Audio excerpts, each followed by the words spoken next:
Bismillahirrahmanirrahim. Alhamdulillahirabbil alamin wassalatu wassalamu ala asyrafil anbiya'i wal mursalin wa ala alihi wa sahbihi ajma'in.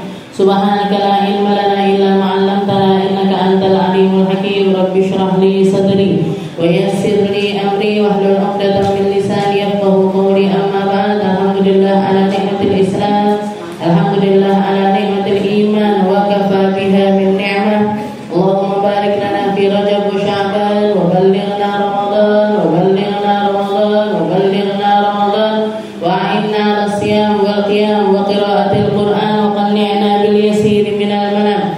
Alhamdulillah, segala puji bagi Allah Subhanahu wa taala yang mendudukkan kita, mengumpulkan kita, menakdirkan kita untuk membaca hizib Nasr bersama-sama. Mungkin semua usaha kita dipandang dengan pahala, diganjar dengan pahala yang sebaik-baiknya dari Allah Subhanahu wa taala, mendekatkan kita tambah dekat dan tambah dekat kepada Nabi kita Nabi Muhammad sallallahu alaihi wasallam, menyelamatkan kubur kita, menyelamatkan mahsyar kita, menyelamatkan timbangan amal kita, menyelamatkan kita ketika kita diharuskan untuk menerima kitab-kitab kita sampai akhirnya kita dimasukkan sama Allah Ta'ala ke dalam surganya bersandingan dengan Nabi kita Nabi Muhammad sallallahu alaihi wasallam. Sebuah cita-cita yang menjadi keinginan semua orang muslim, semua perkara yang menjadi hal yang diimpikan oleh semua orang yang beriman kepada Allah Subhanahu wa taala,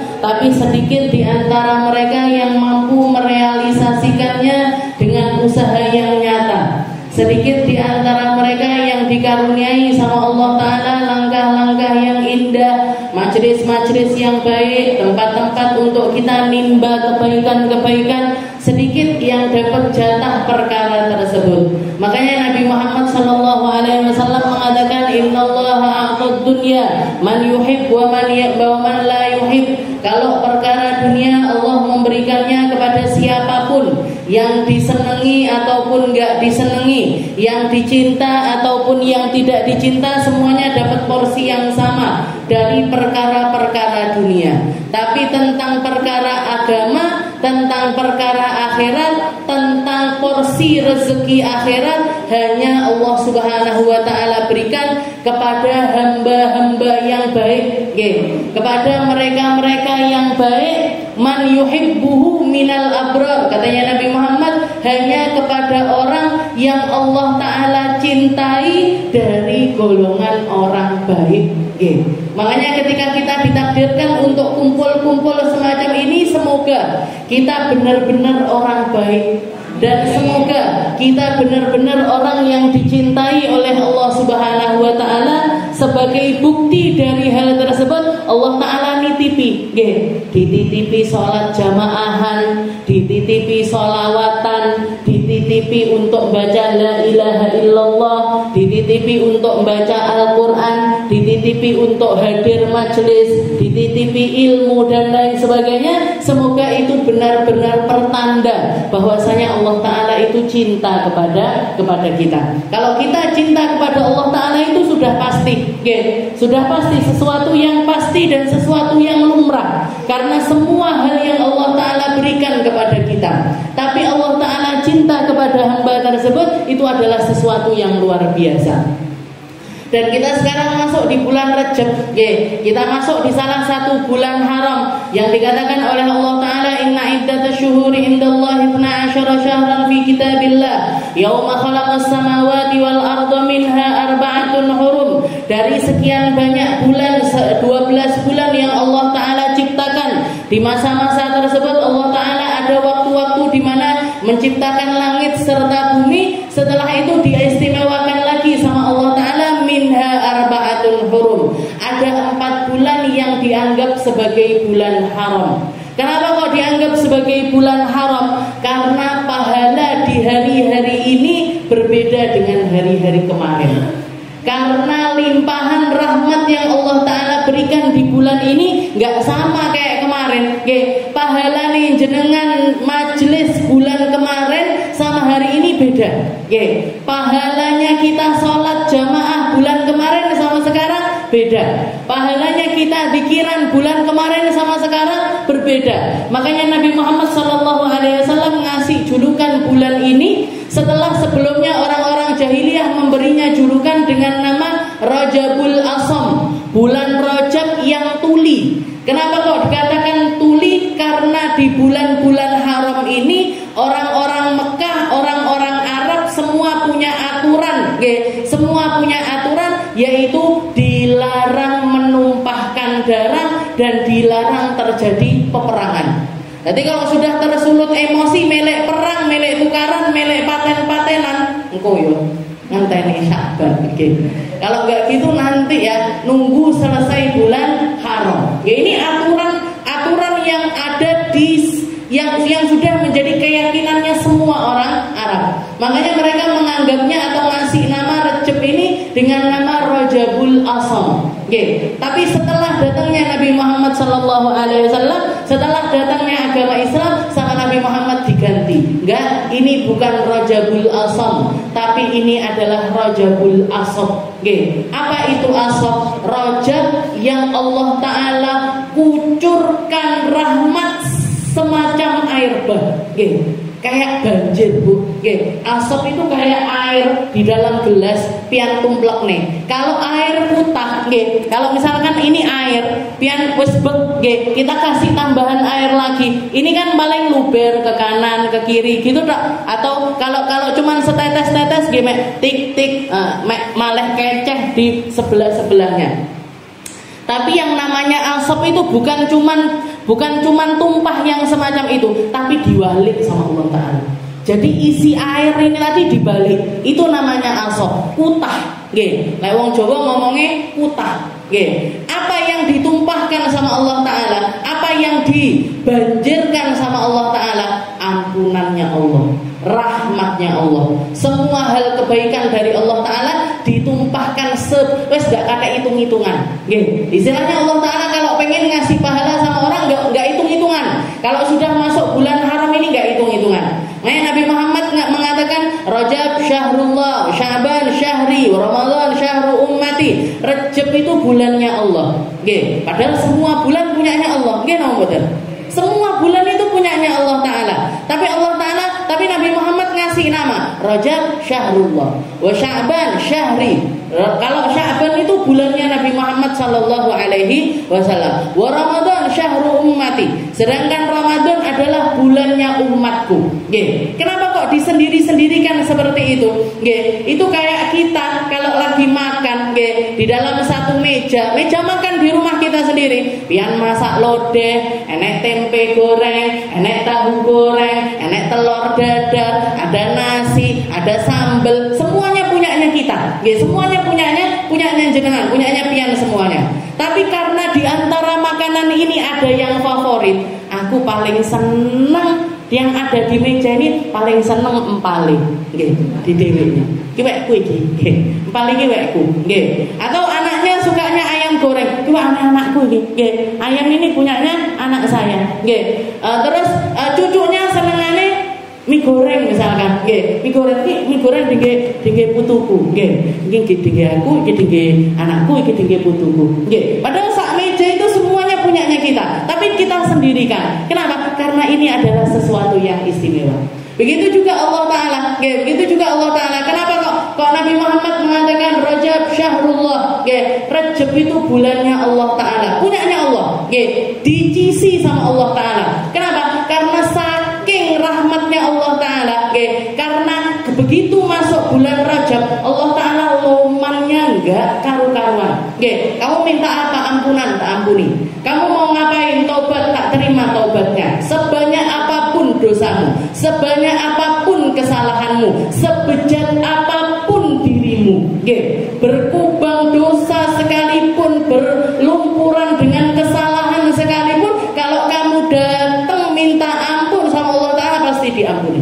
Tidak ada. Allah Ta'ala loman. Orang mau nyari pahala, tak kasih. Kamu mau nyari apa? Tak kasih semuanya. Rajab syahrullah, Sya'ban syahru Nabi Muhammad sallallahu alaihi wasallam. Kalau pengen nyari pandangannya Nabi, cari di bulan Sya'ban. Sedangkan Ramadan syahru ummati. Terserah kita mau nyari pahala lewat amal ibadah yang mana, lewat amal ibadah yang mana, lewat hal-hal baik yang mana, Allah, kita akan mendapatkan sesuai apa yang kita inginkan, bahkan lebih. Terserah umatku mau nyari jalan kebaikan lewat ibadah-ibadah yang mana. Jadi dijelentreh nih sama Allah Ta'ala. Ramadan banyak sekali opsi kebaikan yang bisa kita lakukan. Rajab juga gitu, Sya'ban juga seperti itu. Jadi ini kalau para ulama itu nyebutnya Rajab, Sya'ban, Ramadan itu mereka menyebutnya dengan mawasimul khair, musim-musim kebaikan. Lek kita sampai nggak masuk di dalam golongannya mereka yang nimbrung di dalam kebaikan-kebaikan tersebut, enek saya salah dari hidup kita. Ada yang salah dari keislamannya kita, dan ada yang salah dari umur yang Allah Ta'ala berikan kepada kita.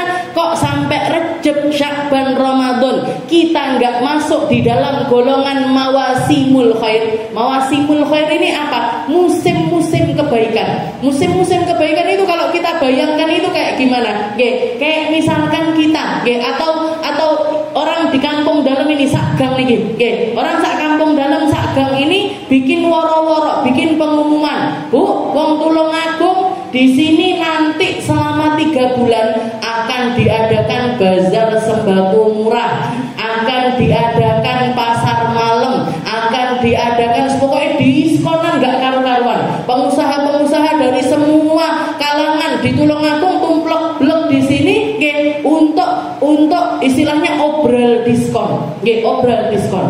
Lah kok awake dhewe meneng-meneng krungune kono enek rame-rame, lek tuku beras biasane regane 50.000 iso dadi 20.000. Kalau biasanya beli telur biasanya 25.000 bisa jadi 10.000. Terus awake dhewe mek tunuk-tunuk nang omah nyambut wong-wong. Yo ora milik delok, yo ora milik tuku, yo ora milik nimbrung, rugi napa mboten? Rugi. Apalagi dibilang ini akan berlaku selama 3 bulan. Jenengan ibu-ibu yang jadi panitianya bazar maulid seminggu teklok, betul. Teklok sampunan. Niki sama Allah Ta'ala dikasih malaikat itu dikasih tugas tambahan untuk membagikan kebaikan secara obral itu 3 bulan. Kok kita nggak nimbrung, nggak nginceng, nggak melok, nggak ikut rame-rame? Yang paling untung siapa? Di antara orang-orang ini yang paling untung siapa? Yang paling semangat untuk ngambil kebaikan-kebaikan tersebut. Bendino teko, wis iki beras 5 sasi kena tuku pisan. Iki endok dige pirang minggu kena. Iki sayuran kena dige sekian. Setiap hari moro. Nek iso sampai sing jogo waleh pangkat sampean sing teko. Ini orang-orang paling beruntung. Mereka-mereka yang aktif di dalam mawasimul khair, Rajab, Sya'ban, Ramadan. Rajab, Sya'ban, Ramadan. Dan para ulama mengatakan orang kalau biasa-biasa saja di bulan Rajab, Ramadan nggak dapat apa-apa. Yo mek mlaku tok. Kayak orang mayoritas kebanyakan orang Rajab, oh ya Rajab. Sya'ban, Rajab nek apa? Engko paling Rajaban ning gone masjid, enek isra mi'ratan. Nanti Sya'ban oh enek nisfu Sya'ban. Kok Ramadan yo tarawih ngono tok. Jalan ngikuti alur aja. Apa yang terjadi ketika Ramadan? Ya mek ngikut tok. 10 hari pertama semangat, 10 hari kedua rodok loyo, 10 hari ketiga kirim salam. Wong-wong terawih kirim salam, aku wis sok 10 dino wis. 15 dino wis. Akhirnya apa? Enggak dapat apa-apa. Atau kalaupun dapatnya itu minimal. Dapatnya itu sedikit. Padahal kebaikan begitu banyak Allah Ta'ala berikan di dalam 3 bulan tersebut. Guru saya Habib Zaid bin Smith mengatakan kalau Rajab itu disebutnya Rajab syahrut takhalli, wa Sya'ban syahrut tajalli, syahrut tahalli, wa Ramadan syahrut tajalli. Apa maksudnya? Rajab itu waktunya kita bersih-bersih. Takhalli itu bersihkan diri kita, dieling-eling. Apa ya sing elek teko aku, apa ya yang enggak bener dari diriku, pikiran elek-elek ditokne.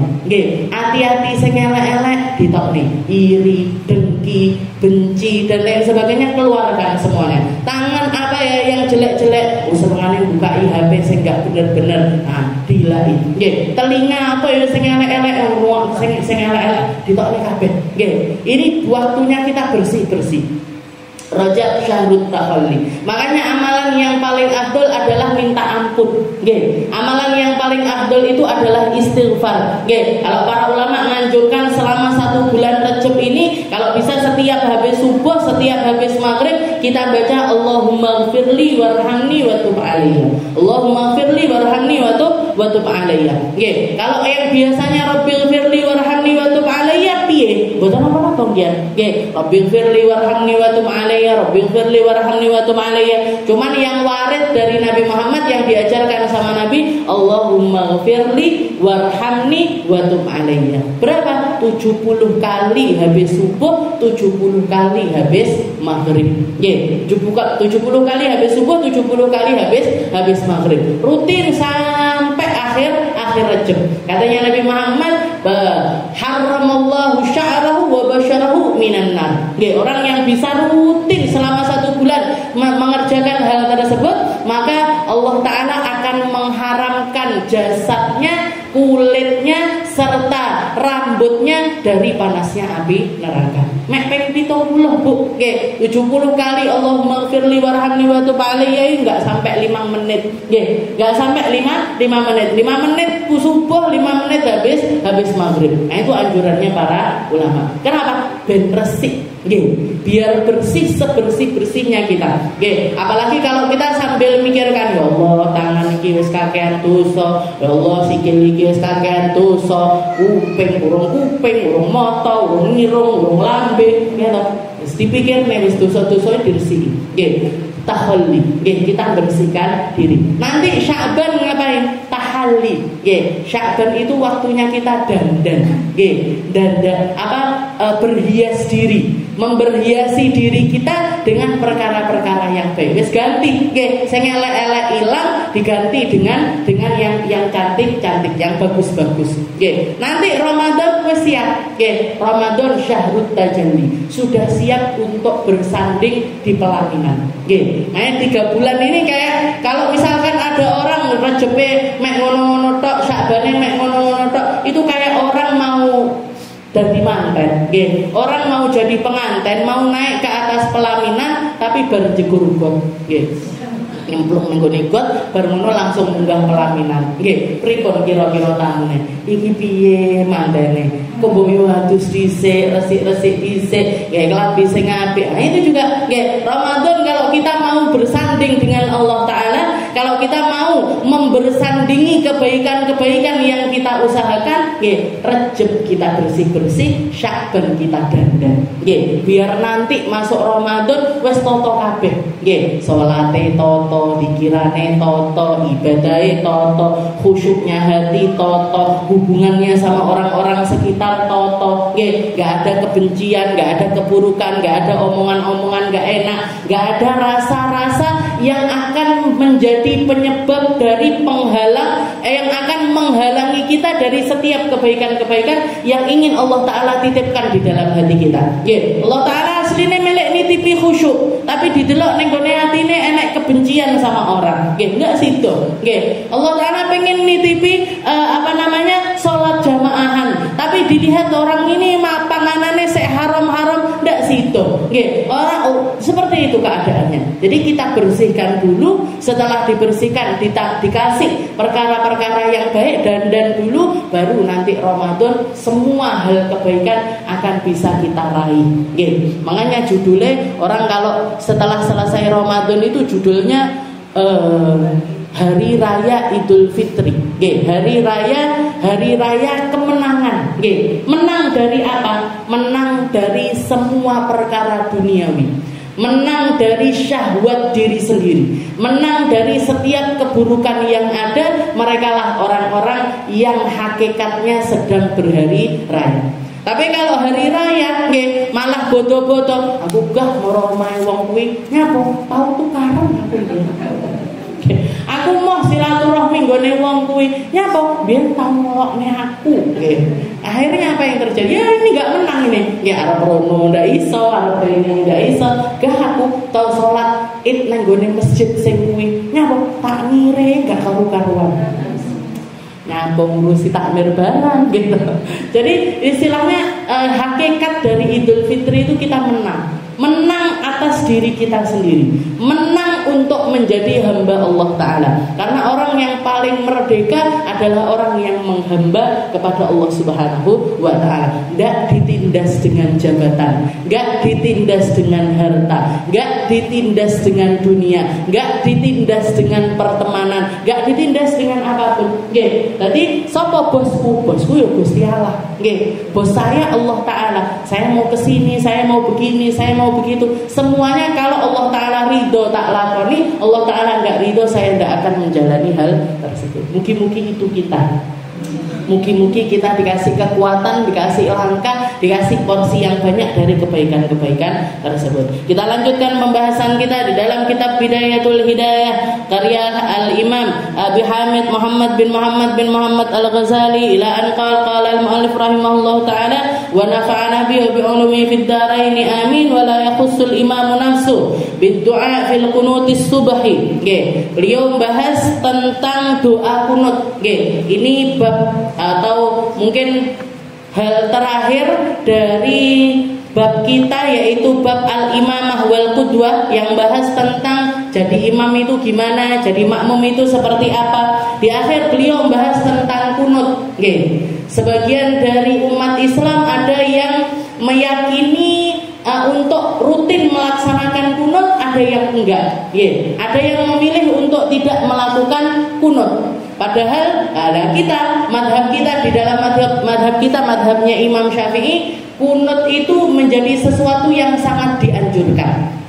Bahkan para ulama membagi kunut itu menjadi dua kelompok. Ada yang namanya kunut rotibah, ada yang namanya kunut nazilah.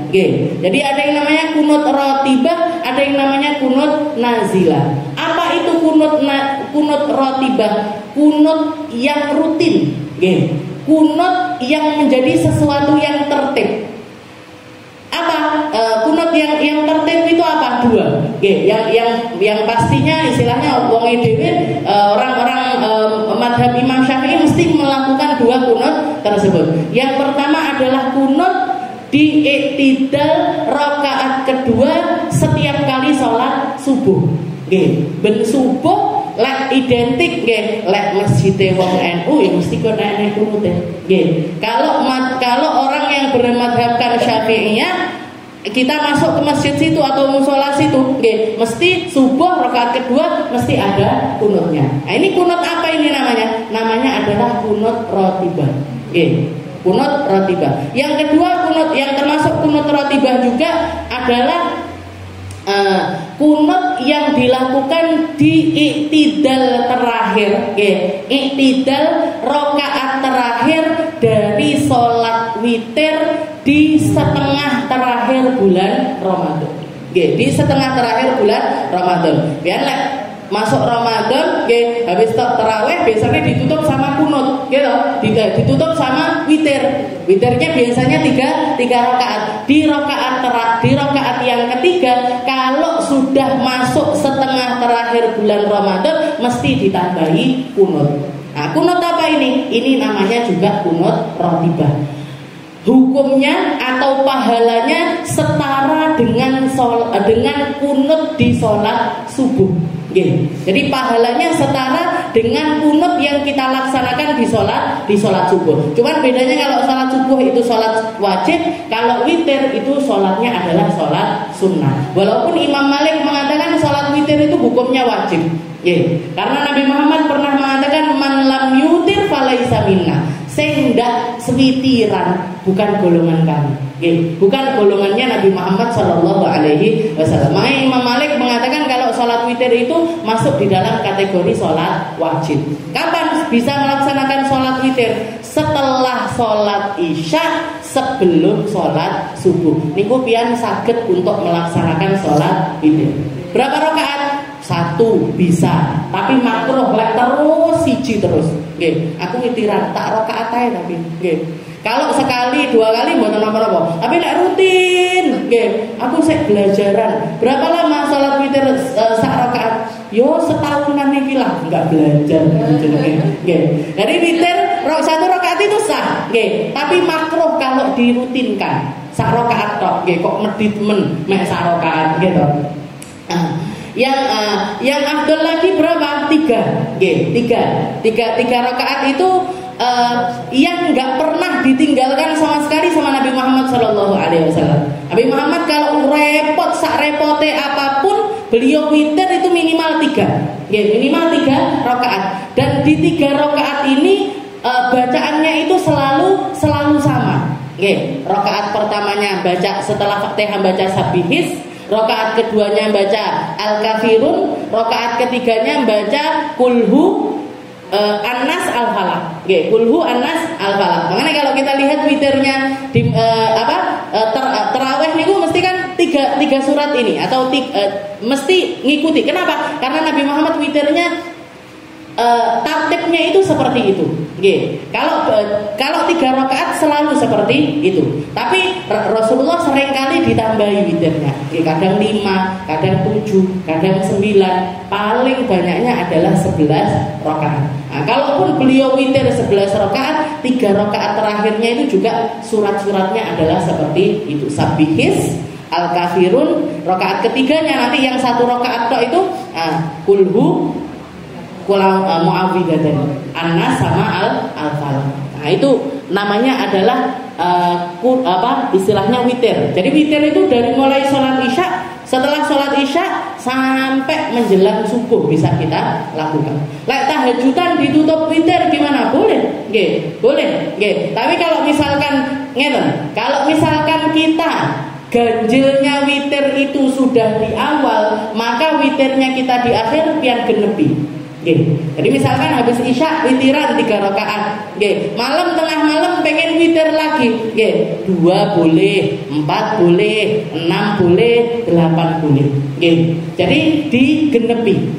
Tapi kalau misalkan saya sholat witir habis isya, tapi tak genepi 4, 6, 8 seperti itu, nanti berarti yang tengah malam diganjili, 3 mata. Tapi kalau misalkan aku witir berisya telu, kok tengah wengi telu jadi nih genep, dan jadinya enggak witir. Kenapa? Karena 3 sama 3 akhirnya jadi 6. Padahal witir itu ganjil. Witir itu sendiri artinya adalah sholat yang ganjil di isya atau di akhir isya. Kalau Sayyidina Abu Bakar sukanya sholat witir habis isya langsung. Kalau Sayyidina Umar beliau memilih untuk witir itu tengah malam. Ketika ditanya sama Nabi Muhammad, wahai Abu Bakar, kenapa kok witirmu berisya? Katanya Sayyidina Abu Bakar, saya takut kalau tidur nggak bangun lagi ya Rasul. Akhirnya tidur, akhirnya meninggal dalam keadaan tidak melaksanakan sholat witir. Sayyidina Umar ditanya, kenapa kok witirmu tengah malam wahai Umar? Katanya Sayyidina Umar, untuk memotivasi saya biar bangun malam. Jadi biar bangun malam itu biar kepikiran aku rong witiran. Jadi tengah malam harus bangun. Nah, dua-duanya punya istilahnya mindset yang berbeda tapi tujuannya sama. Tujuannya adalah untuk mengistiqomahkan diri melaksanakan sholat itu. Nah, ini kunut ratibah. Jadi habis sholat subuh sama ketika setengah terakhir dari bulan Ramadan. Sayyidina Anas bin Malik, anak kecil yang dari umur 7 tahun ngewangi di rumahnya Nabi Muhammad SAW, beliau mengatakan, mazala Rasulullah SAW yaqnut hatta faraqad dunya. Katanya Sayyidina Anas, saya melihat Rasulullah itu setiap sholat subuh melaksanakan kunut sampai beliau meninggal. Tidak tahu tumon saya Rasulullah itu sholat subuh tidak pakai kunut. Orang-orang yang subuhan ini nggak gaya kunut nih melok sopo kulon nggak ngerti asli. Tapi mesti mereka juga punya istilahnya panduan sendiri ataupun punya ijtihad sendiri di dalam menafsirkan apa yang terjadi di zaman Rasulullah SAW. Itu namanya kunut ratibah. Lalu ada juga yang namanya kunut nazilah. Kunut nazilah ini apa? Kunut yang sunnah dilakukan di setiap rakaat terakhir dari sholat fardunya kita ketika umat muslim ini tertimpa sesuatu. Ketika umat muslim ini tertimpa sesuatu, maka sunnah untuk melaksanakan sholat mengakhiri sholat fardu kita dengan doa kunut. Mau itu sholat subuh, duhur, asar, maghrib, isya, disunnahkan untuk melaksanakan kunut. Namanya kunut apa? Namanya kunut nazilah. Nazilah itu sesuatu yang turun, satu bala atau satu bencana atau sesuatu yang tidak enak yang menimpa satu umat dan tidak harus di negeri yang sama. Istilahnya apa yang kena orang Tulungagung, misalkan kebanjiran terus awake dhewe dongak nih di daerah Tulungagung sendiri, tidak harus. Walaupun itu di negeri yang lain, di daerah yang lain, di tempat yang lain, tetap kita sunnah untuk melaksanakan kunut nazilah. Makanya para ulama mengatakan zaman ini, terutama apalagi zaman sekarang ini saya dengar perkataan ulama ini mungkin sudah dari sekitar 10 tahun atau 15 tahun yang lalu. Mereka mengatakan kita umat Islam itu sudah sangat disunnahkan untuk mengakhiri setiap sholat kita itu dengan kunut nazilah. Kenapa? Karena banyaknya perkara buruk yang menimpa umat Islam. Gantian, neng kene gempa, neng kene gunung meletus, yang di sini kebanjiran, belum lagi yang terjadi kepada saudara-saudara kita yang ada di Palestina, yang enggak berhenti selama 45 tahun. Mereka ditindas, dibunuh, diperkosa, dilecehkan, dibantai dengan brutal semacam itu, sampai tambah parah di akhir-akhir ini. Dalam 3 bulan ini enggak berhenti. Ada lebih dari 10.000 anak kecil yang meninggal dunia, bayi-bayi enggak karu-karuan. Jadi 25.000 lebih orang yang meninggal, maka sudah sangat urgent bagi kita untuk melaksanakan kunut nazilah. Mau sing diwaca napa? Kunut kayak kita biasanya. Kunut kayak kita biasa. Allahumma hdina fiman hadait wa afina fiman afait wa tawallana fiman tawallait wa barik sampai akhir. Kalau mau nambahi ada doa khusus, ada bacaan khusus untuk kunut nazilah ini. Tapi kalaupun misalkan kita nggak pakai bacaan itu pun tidak apa-apa.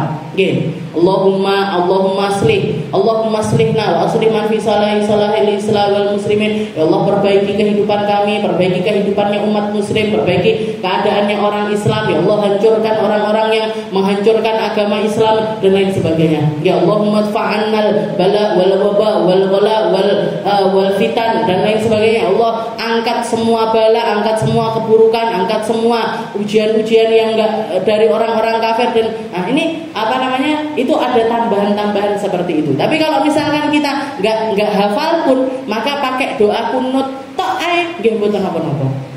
Sunnah di setiap kali kita sholat fardu, mau itu sholat subuh tuh. Ada sebagian ulama tidak menganjurkan di sholat maghrib, karena maghrib ini kan waktunya sempit, waktu maghrib ini waktunya sempit. Tapi kalau bisa sebagian ulama lagi mengatakan tetap sunnah walaupun di sholat maghrib, walaupun di sholat maghrib. Jadi kalau misalkan kita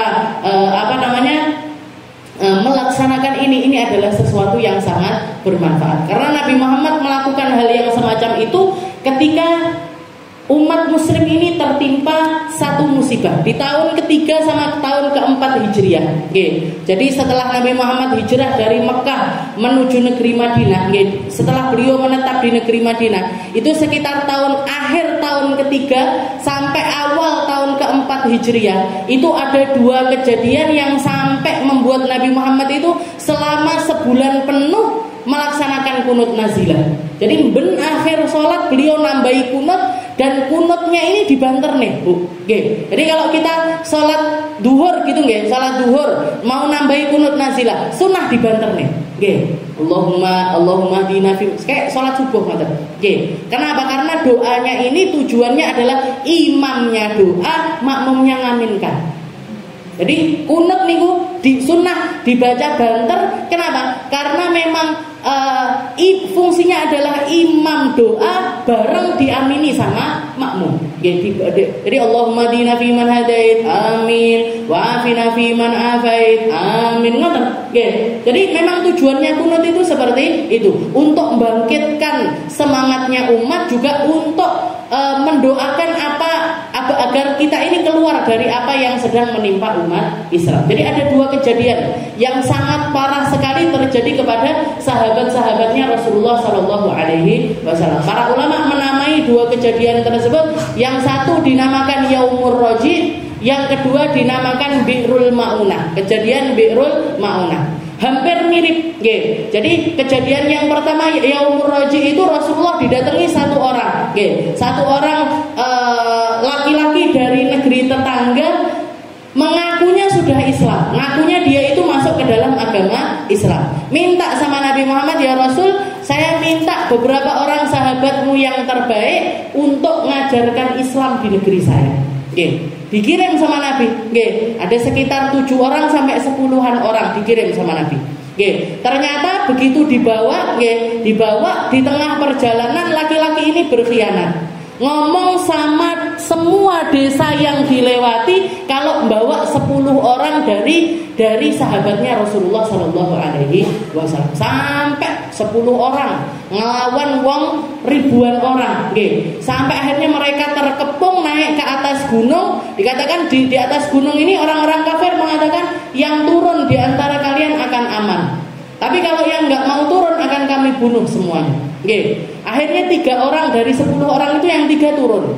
Di antaranya satu namanya Hubayb bin Adi, dan satu lagi namanya Zaid al-Khair, sama satu orang lagi. Yang 3 ini turun, istilahnya yowes timbangane mati tak masuk ke dalam perlindungannya orang kafir. Yang sisanya mengatakan, wong kafir kok dipercaya, adewe muduk ndak muduk dipateni. Kita turun nggak turun dibunuh. Akhirnya Pak, yang 3 ini turun, 3 ini turun bikin perjanjian, minta perdamaian dari orang-orang kafir tersebut. Ternyata apa yang terjadi? Ditawan, istilahnya ditawan sama orang-orang tersebut, orang kafir-kafir tersebut. Sehingga yang 7 yang di atas gua tersebut dibantai semuanya, dibunuh semua. Setelah itu yang 3 ini ketika perjalanan turun, terjadi sedikit cekcok, yang satu berusaha kabur, satu tak isiki katanya kita diselamatkan, katanya kita dilindungi, tapi kok diborgol, ditaleni, diseret, diperlakukan nggak baik. Di sini melanggar aturan. Yang satu mau kabur, dibunuh akhirnya. Yang dua dijual sama orang-orang Mekah.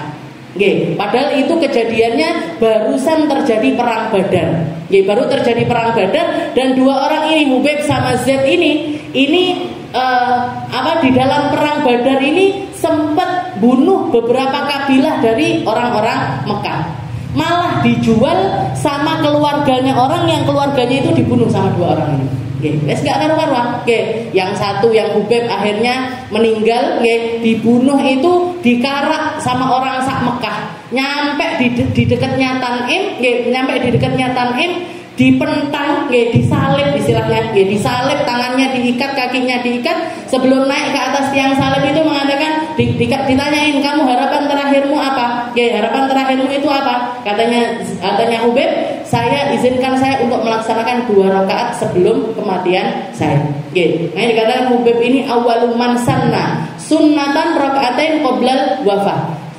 Orang yang pertama kali melaksanakan sholat sunnah 2 rakaat sebelum eksekusi mati.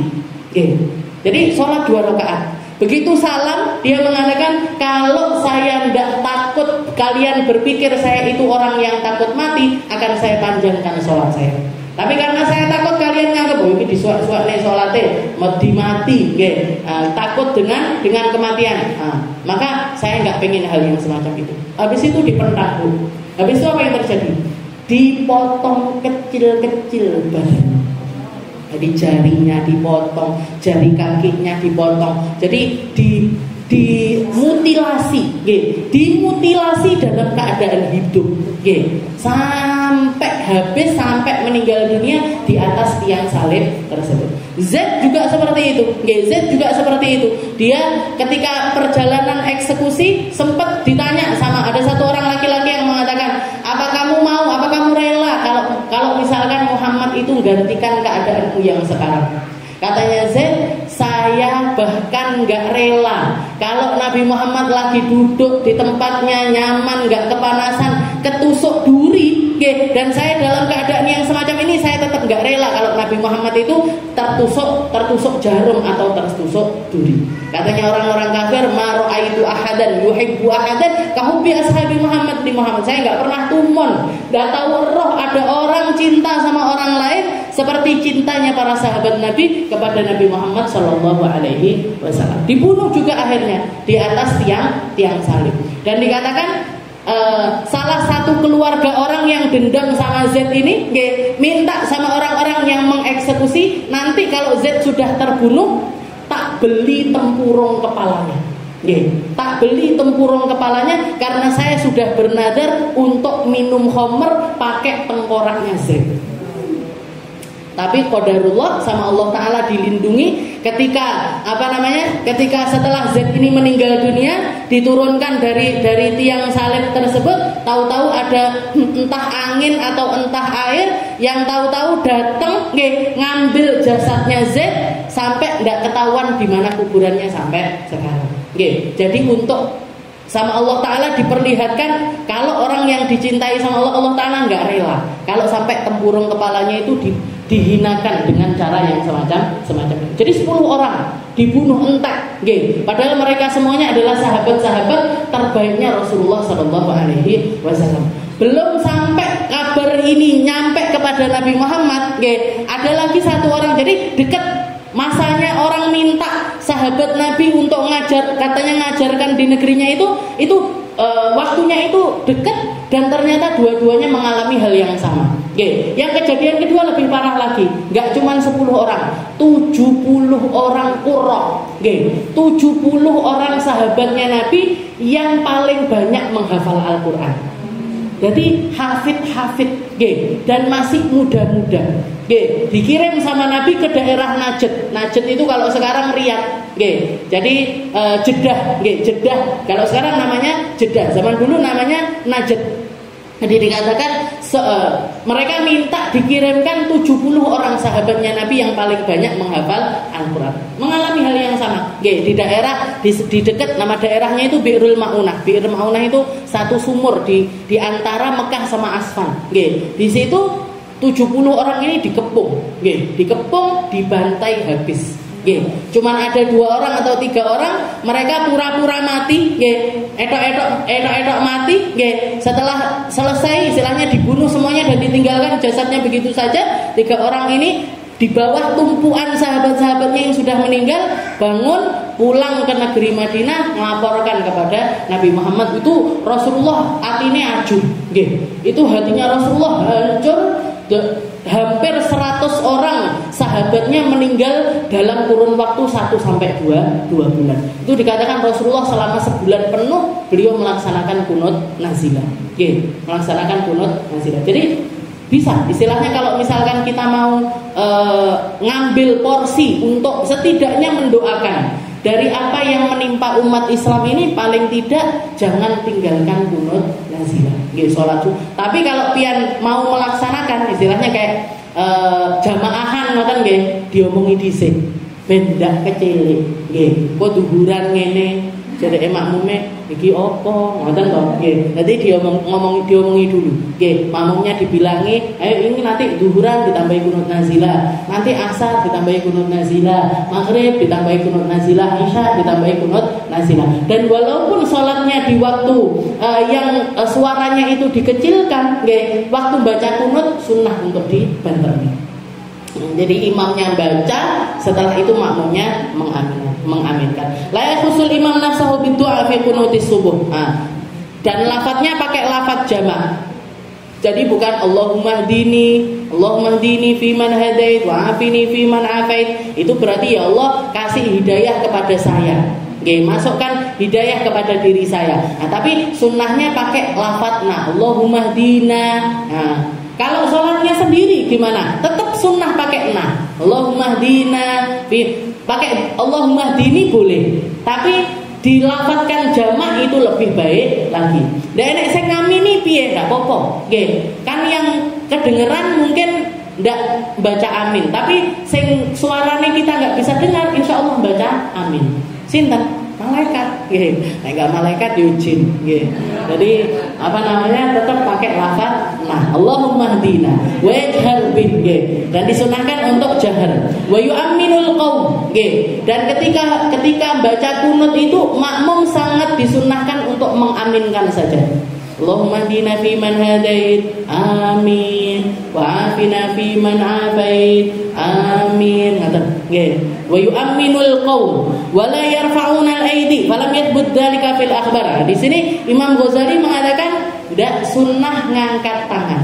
Nggih, enggak sunnah mengangkat tangan. Tapi di nas di bawahnya para ulama mengatakan ini apa yang beliau katakan, apa yang dikatakan Imam Ghazali di dalam Bidayatul Hidayah bertentangan dengan apa yang beliau katakan di dalam kitab Ihya.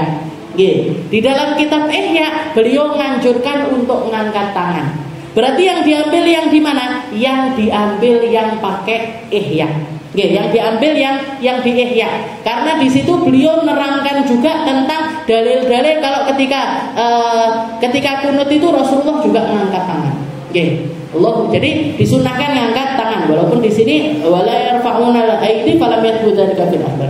Wa yaqra'ul ma'mum baqiyatal qunut min qawlihi. Nah, setelah itu nanti kunut itu kan Allahumma hdina fiman hadait wa afina fiman afait wa tawallana fiman tawallait wa afina fiman afait wa barik lana syarra ma qadai. Gitu. Habis itu diem biasanya. Oke. Nanti ketika fa innaka taqdi wa la yuqda alaik. Nah, itu makmum. Istilahnya imam sudah enggak baca banter tapi baca sendiri-sendiri secara sir. Nah, jadi makanya dipotong toh, gitu. Kalau kita kunut mesti waktu di situ mesti berhenti imamnya. Nah, kayak diem. Nah, ketika diam itu yang dibaca fa innaka taqdi wa la yuqda alaik sampai akhir. Wala yaqiful ma'mum wahdahu bal yadkhulus shaff aw yajurru ila nafsihi ghairuh. Nah, ini tadi tentang kunut. Jadi seperti itu caranya baca kunut. Jadi apa yang kita lakukan ketika kunut yang sudah menjadi tradisi sehari-hari mulai dari kecil kita melihat orang sholat subuh ya gitu kunutnya carane nggih ngoten. Nah, itu enggak cuman mereka begitu tanpa ada dalil, kabeh nek dalil. Semuanya diajarkan oleh para ulama kita dan semuanya sudah benar. Dan semuanya sudah benar.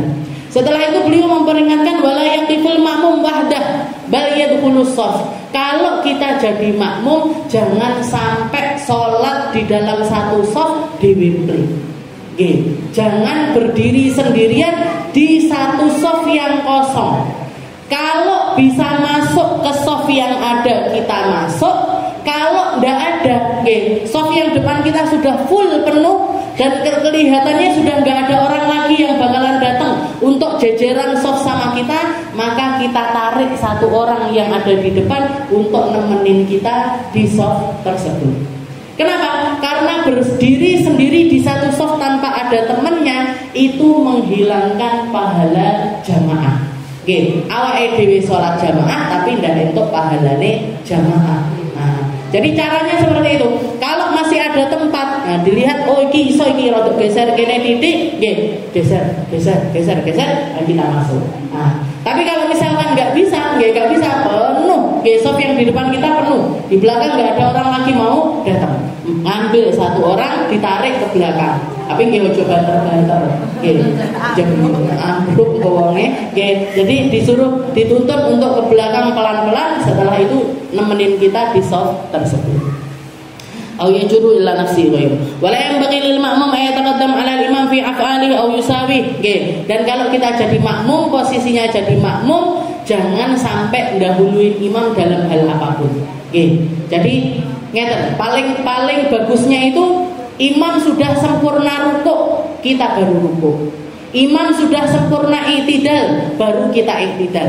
Imam sudah nemplek batu ning nggone tempat sujud, baru kita sujud. Jadi enggak gini, Imamnya ngene kita ngene, imamnya i'tidal kita ngene, imamnya sujud dhewe melok. Enggak gitu. Imam menyempurnakan dulu rukun yang mereka lakukan, yang imam lakukan, baru kita nyusul. Imam i'tidal udah sempurna berdiri, baru kita naik dari ruku. Nah, imam sujud bathuke wis nemplek ning gone tempat sujud, baru kita turun untuk sujud. Itu cara berimam dan bermakmum yang benar. Nggih. Jadi kalau kita jadi makmum ora usah kesusu-susu. Nggih. Jenengan guru apa? Wong toh juga akhirnya salamnya kita sama salamnya imam tetap bakalan cepetan imam. Nggih toh? Terus yang diburu nopo? Jadi yang nyantai aja. Imam gini, nah kita gini. Imam tidak, kita tidak. Nah, jadi jangan mendahului ataupun menyamai. Bareng-barengi imam yo jangan. Berarti gimana? Makmum itu harus di belakangnya imam. Makmum itu harus di setelahnya imam. Bala yang bagi ayat ta'akhir. Nah, mengakhirkan tapi juga jangan sangat mengakhirkan. Imamnya wis sujud awake dhewe tak rukuk dhisik. Suwan niku nggih. Jadi mengawalkan tidak boleh, menyamai tidak boleh, terlalu mengakhirkan juga tidak boleh. Sempurnanya gimana? Ini mau imam menyempurnakan rukunnya, kita ikut. Nah, imam menyempurnakan rukunnya lagi, kita ikut. Fala yahwi ila ruku illa idan tahal imam ila haddir rakib. Wala yahwi ila sujud ma lam tasil jabhatul imam ila al-ard. Jadi enggak turun untuk sujud sampai bathuke imam nemplek di tempat sujud. Jadi seperti itu caranya berimam dan bermakmum yang benar. Bahkan Nabi Muhammad mengatakan aslinya makmum kesusu-susu ki nyapo. Apa mereka tidak takut kalau Allah Ta'ala nanti akan menggantikan kepalanya ini dengan kepalanya himar, kepalanya keledai. Kenapa? Mau diomongi ra kena. Orang kayak gini ini nggak kena diomongi, gadur istilahnya kalau orang kita. Wes ngerti sudah jadi makmum, nggak usah memposisikan diri jadi imam. Imam fungsinya jadi pemimpin, makmum fungsinya jadi pengikut. Pengikut nggak usah buru-burui imam, pengikut nggak usah mendahului imam, pengikut manut tae dengan apa yang dilakukan imam. Jadi kalau kita jadi makmum tapi ngengkelan karo imam, ini kayak yang dikatakan sama Nabi Muhammad, uteke karo uteke keledai padha wae.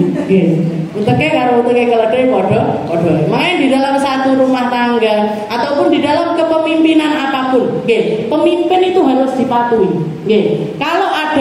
Kalau kita jadi makmum tapi gaduran, ya wis gogreh mesti. Bojone ngomong ora usah metu, tapi aku melek metu. Wis angel niki. Jadi kalau seperti itu. Jadi di dalam satu rumah tangga atau di dalam satu hal apapun, sekolah misalkan ada yang namanya kepala sekolah. Kenapa kok ada kepala sekolah? Ya dimanuti sama guru-guru yang lainnya.